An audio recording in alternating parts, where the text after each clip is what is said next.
O cara tá falando, Lene, diz o Lamartine que os dias abreviados não tem nada a ver com a Terra girar mais rápido, mas com o governo de 42 meses do anticristo. O que ele tá falando aqui? Há uma profecia que diz, né, que se aqueles dias não fossem abreviados, até mesmo os escolhidos não suportariam, né? E uma das vezes que eu vim aqui, eu falei dessa hipótese, né, de que a Terra está girando mais rápido. E realmente isso é uma conjectura meio que louca, né? Ele está correto. É mesmo por conta da pressão e da dureza dessa perseguição do anticristo, que se Deus não falar chega, não ia sobrar ninguém, né? Porque você imagina, eu recebi agora de uma amiga muito querida, até um dia que você quiser trazê-la, a pastora Roslin, lá da Itália, pastora da maior igreja cristã evangélica lá na Itália. Mesmo? É. Uma pessoa de Deus maravilhosa. Ela tava, o pessoal dela estava indo na Síria, né? Agora os cristãos estão sendo mortos assim, abertamente, simplesmente por causa da sua fé. Perseguição. Então, por exemplo, os jovens não podem mais ir para a universidade. Porque na universidade tem, depois que entraram esses terroristas, extremistas que derrubaram lá o Bashar al-Assad e estabeleceram de novo, né, um Islã muito radical, os jovens, se não adorar lá, se não se prostrar pro Alá, é morto. Então as pessoas estão perdendo emprego, estão morrendo literalmente. E ela mandou um vídeo de uma mulher dizendo assim: se o meu Senhor morreu no meu lugar, chibatadas, cruz, eu não posso morrer por ele? Eu não vou sair daqui, porque eu quero falar de Cristo pro meu povo.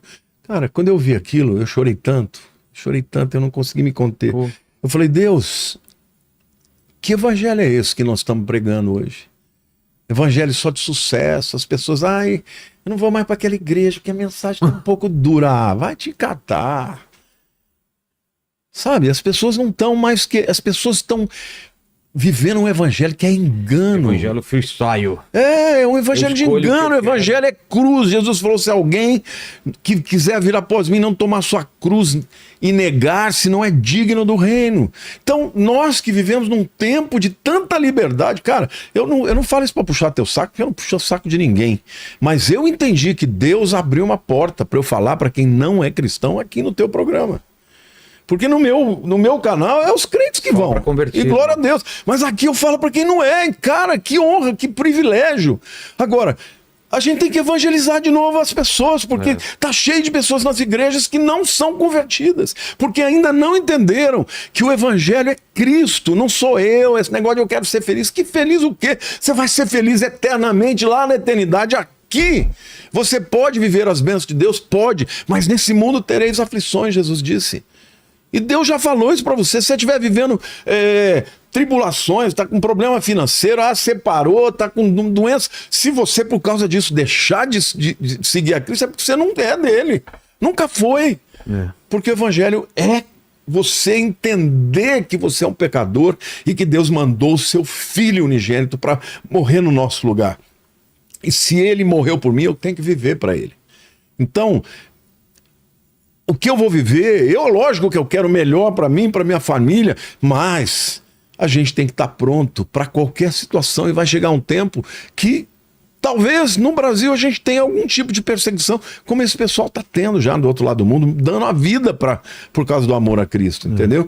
Então eu acho que a gente tem que compreender porque os tempos são maus. Outro dia eu ouvi dizer que foi até o Daniel Lopes que me falou, né, que foi um pregador lá na igreja aqui dele, não vou citar nomes aqui, e falou, tem os xiitas e tem os xaatos. Eu confesso que eu achei gozado, tá? Eu falei, mas o que é o xaato? O xaato que fica falando de Jesus vai voltar toda hora. Agora isso saiu da boca de um pastor. Que coisa triste. Poxa. Se a Bíblia mostra que para cada uma profecia da primeira vinda tem 8 da segunda. Se Jesus falou o tempo inteiro, se dos 27 livros do Novo Testamento, só 4 deles não tem falar da volta de Jesus. Então nós temos que falar. Agora, Vilela, glória a Deus, tem gente que pensa que é antes, que é no meio, que é depois. Não importa. Importa você falar que ele vem. Porque pode ser que a gente esteja errado.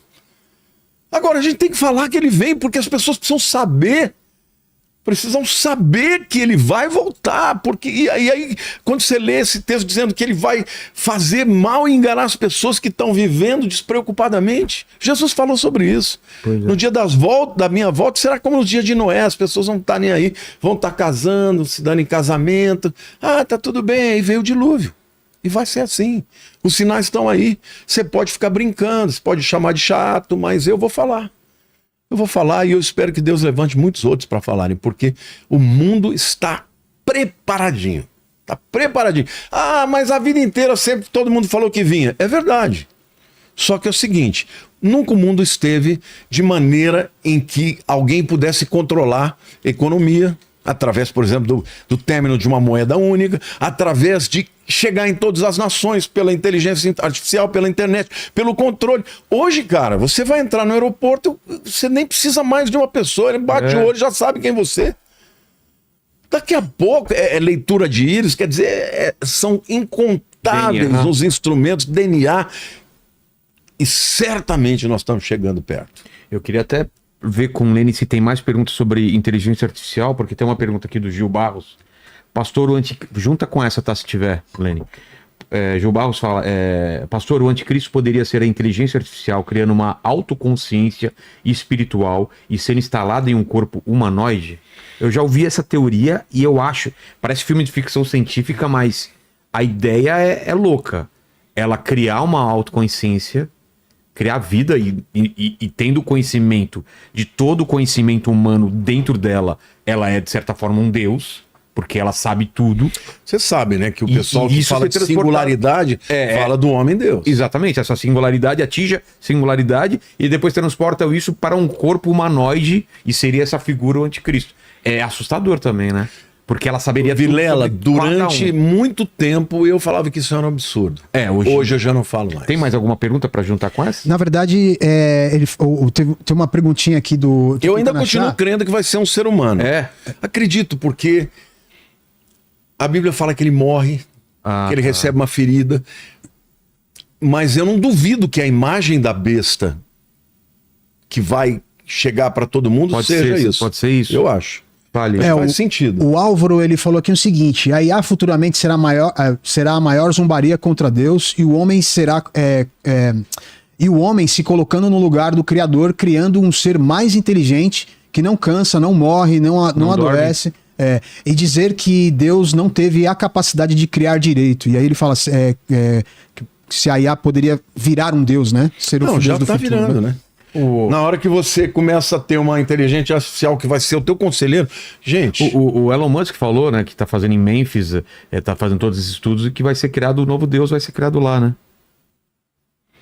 Perigoso. Memphis, cidade egípcia, Estados Unidos, a inspiração a inspiração de outros deuses, né? Ó, tem uma mensagem aqui que foi mandada lá no começo da live, da Kelly Marini. Ela tá falando aqui o seguinte, pastor: o que pensar quando uma pessoa do Senhor, o que pensar quando uma promessa do Senhor para sua vida não se cumpre? Não tenho mais o que esperar porque ontem se findou a última chance. Como é que ela chama? Kelly Marini de Souza. Kelly. Minha querida, eu queria dizer para você que uma promessa de Deus, ela se cumpre. Aquilo que vem de Deus vai se cumprir. A palavra de Deus não volta vazia. Pode ser que aquilo que você achou que era promessa de Deus veio do seu coração ou veio de algum homem. Mas Deus, ele cumpre a sua promessa. Ele não pode mentir. Ele não pode voltar atrás. Então eu queria dizer para você, eu queria dizer que ele te ama muito. Ele te ama muito e ele pode transformar o seu coração. Eu não sei o que é. Não sei se você perdeu algum ente querido ou algum sonho que você tinha que morreu. Mas a palavra de Deus diz que o homem pode fazer planos, mas a resposta certa vem dos lábios do Senhor. Muitas vezes a resposta de Deus é não. Muitas vezes a resposta de Deus é sim, às vezes é espera. Mas os planos de Deus são melhores do que os nossos. Deus fala, né, lá no livro de Isaías, né? Os meus pensamentos são mais altos do que os vossos pensamentos. Então, o que eu queria dizer para você, busca o Senhor, não se afasta dele. Se Deus não poupou o seu próprio filho, não nos dará juntamente com ele todas as outras coisas. Mas um pai que ama, ele não pode dar tudo que o filho quer. Ele tem que dizer não. Porque se ele der tudo que o filho quer, ele vai destruir o filho. Então, o que eu posso te dizer é que ele te ama muito, que Jesus morreu pela tua vida. E se você está viva, Deus ainda tem um plano para a tua vida. Não morreu. Não coloque as suas esperanças em ninguém. Ninguém. A Lília sempre conta uma coisa. Eu estou casada há 41 anos, né? Ela é o amor da minha vida. Nunca amei tanto ninguém como ela e ela a mim, né? E ela me conta, né, que quando a gente casou muito jovem, tá naquele momento de paixão, né? Ela falou, eu estava tão apaixonada por você, e um dia o Espírito Santo falou comigo, filha, não coloque ele no meu lugar. Eu que te dei, mas ele não é o seu Deus. E aí ela falou para mim que naquele dia ela falou, tá bom, Senhor, ele vai ser o segundo. Então, até nos momentos assim que ela diz para mim, a gente está vivendo um momento de envelhecimento, né? Estamos tão felizes assim, vendo a nossa descendência, minha filha, meus netinhos, a igreja florescendo, né? Essa oportunidade linda de falar de Cristo para tanta gente. Ela fala assim, eu te amo muito, Deus me deu o melhor homem do mundo, mas você é o segundo. Aí eu digo para ela, que bom, que você também é o segundo. Então, assim, busque o Senhor, porque o Senhor tem para você o melhor. Eu sei os pensamentos que tenho a vosso respeito, diz o Senhor, que são pensamentos de paz. Então, não pense que Deus acabou com você. Não pense que terminou o plano que ele tinha para a tua vida. Deus é um Deus de recomeço, é um Deus de ressurreição, é um Deus de restauração. Ele pode fazer algo ainda surpreendedor, porque ele é capaz de fazer muito além daquilo que pedimos ou pensamos. Amém. Amém, Vilela? Amém. Tem aqui, ó, Shorts Podcast Brasil tá mandando aqui para você. Faço cortes, shorts e me sentia perdido fazendo os cortes do pastor. Voltei a ter mais fé em Cristo. Obrigado por permitir reutilizar o conteúdo para cortes. Vocês mudaram e estão mudando a minha vida. Pastor, o teu trabalho é incrível. Obrigado mesmo. Beijo no seu coração. Eu prefiro que as pessoas façam isso porque é importante espalhar a palavra, levar a palavra, né? É uma coisa maravilhosa. Pode fazer, não tem problema nenhum, não. Leonardo também, tempos difíceis, pais contra filhos e filhos contra pais. Minha família está sob forte opressão e peço oração. Leonardo Vasconcelos. Meu querido, você está falando de algo que é verdade. O ataque de Satanás é para as famílias. Porque ele atacando a família, ele ataca os filhos. Deixa os filhos abalados, abatidos. Se não for Deus na causa, esse é o caminho para uma revolta, é um caminho para um desvio, para se revoltar contra Deus. Mas eu penso que Deus é um Deus de restauração. Nunca se esqueça disso. Deus pode começar uma obra nova. E a Bíblia diz, né, aquele que começou uma boa obra em vós há de completá-la até o dia de Cristo. Então a gente é um ser em transformação. A gente está num processo. Nesse processo você cai, levanta, toma um atalho, volta para o caminho. Importante não se fechar para Deus e deixar Deus operar na tua vida. Lene, tinha uma pergunta sobre qual é a Bíblia correta, né? Qual que é a versão melhor, ver se você acha aí. Mas pode mandar uma... Tem uma aqui só.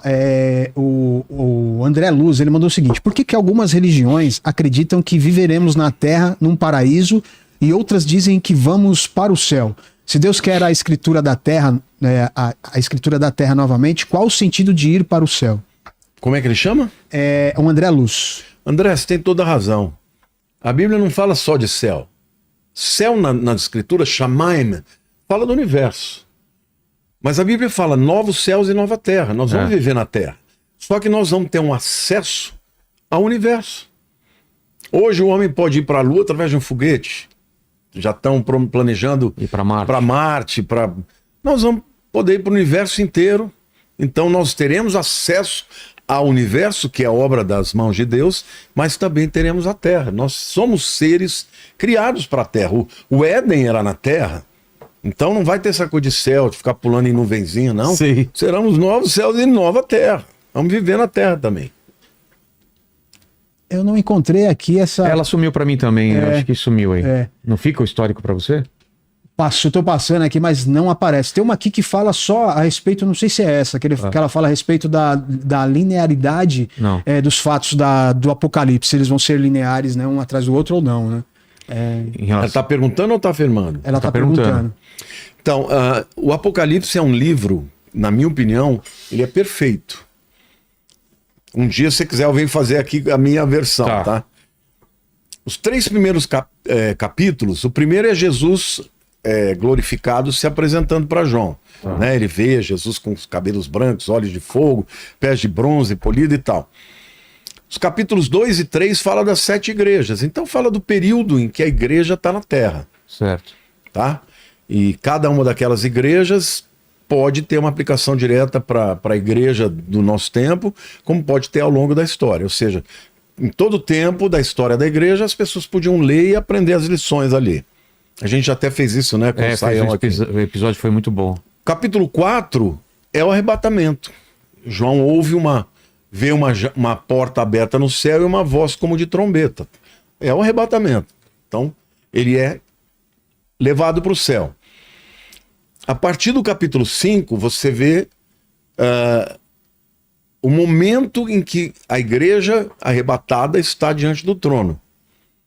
E ali a abertura dos selos e começa 3 setes de juízos. 7 selos, 7 taças, 7 trombetas e 7 taças. Então, o período da tribulação são 3 setes, 21 juízos. Aí depois vem Jesus no Armagedon, vendo do céu para a terra. E eu sempre digo que no arrebatamento é a igreja que sobe e encontra Jesus nos ares. Na segunda vinda, a igreja desce com Jesus na terra. É diferente, são 2 eventos diferentes. Um, ninguém vê. E o outro, todo olho verá. Entendeu?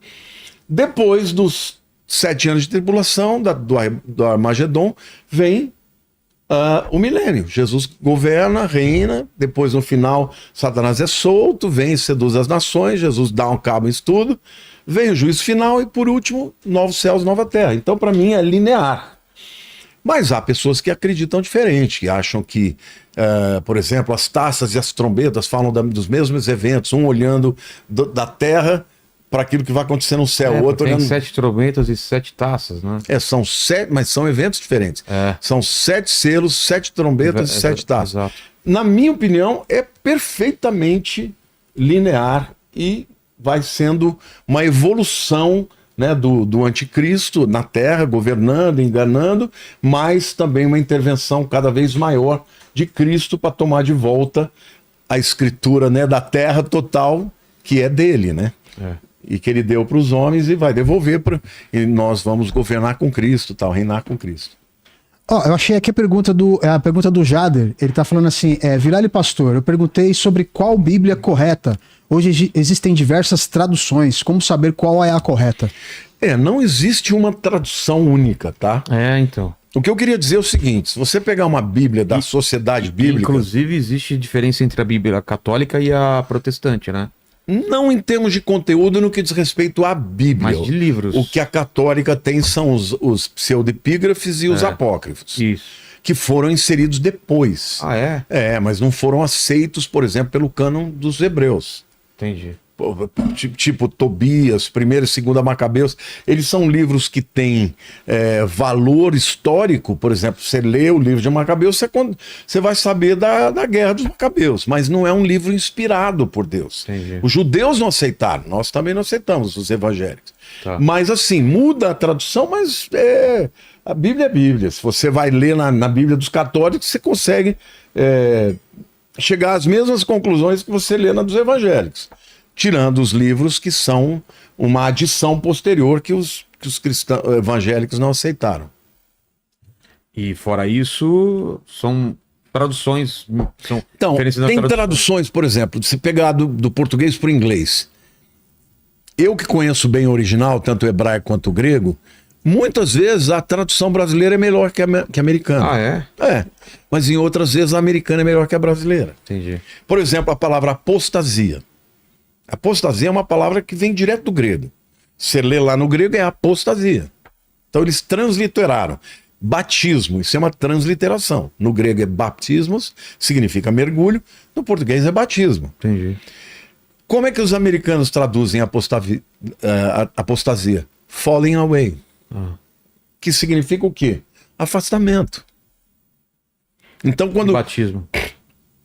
Baptismo. Aí eles aí transliteram também. Tá. Mas assim, você lê apostasia, você sabe que apostasia no grego é divórcio. O que é o divórcio? Alguém casou e separou. E o que é um divórcio espiritual? Alguém fez aliança com Deus e foi embora.